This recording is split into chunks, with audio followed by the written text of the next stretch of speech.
பெருசாக வந்து ஹார்பி தான். நான் 12th முடிச்சதுலேருந்து வளர்க்குறேன். எங்கள் மாமா கிட்டேருந்து அப்படியே அந்த இன்ட்ரெஸ்ட் வந்து லவ் பேர்ட்ஸில் ஆரம்பிச்சது தான்.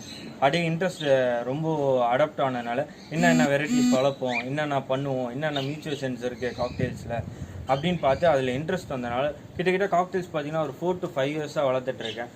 முக்கால்வாசி பார்த்தீங்கன்னா எல்லா வெரைட்டிஸும் வச்சுருக்கேன்.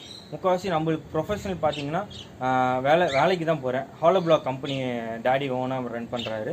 அதில் தான் நான் முக்கால்வாசி இதை பார்த்தீங்கன்னா நான் ஸ்பெண்ட் பண்ணுற டைம் பார்த்தீங்கன்னா காத்தால 7 to 8:30 1.5 hours தான். என்கிட்ட இருக்கிற மொத்த ப்ரீடிங் பேருக்குமே ஃபுட் ஃபீட் பண்ணுறது, அதுக்கு என்ன தேவையோ அதெல்லாமே கொடுத்துட்டு நான் இது பண்ணுறேன், வைண்ட் அப் பண்ணுறேன். இதோட அடுத்த நாள் தான் வருவேன். பார்த்தீங்கன்னா பேர்டுக்கு நீங்கள் டேக் கேர் பண்ணுற வேண்டிய டைம் பார்த்தீங்கன்னா கொஞ்சம் நேரம் கொடுத்தா நீங்கள் அது ஒரு 1 hour அதுக்கிட்ட கொஞ்சம் ஸ்பெண்ட் பண்ணிட்டீங்கன்னா மட்டும் போதும். ஏன்னா அதுங்களும் கொஞ்சம் ஏங்கி உங்களுக்காக ஒரு ஆசைக்காக தான் வெயிட் பண்ணுமே தவிர மற்றபடி எதுவுமே கிடையாது. நீங்களுக்கு அதுகளுக்கு பார்த்தீங்கன்னா ஒன்றுமே இல்லை. இந்த மாதிரி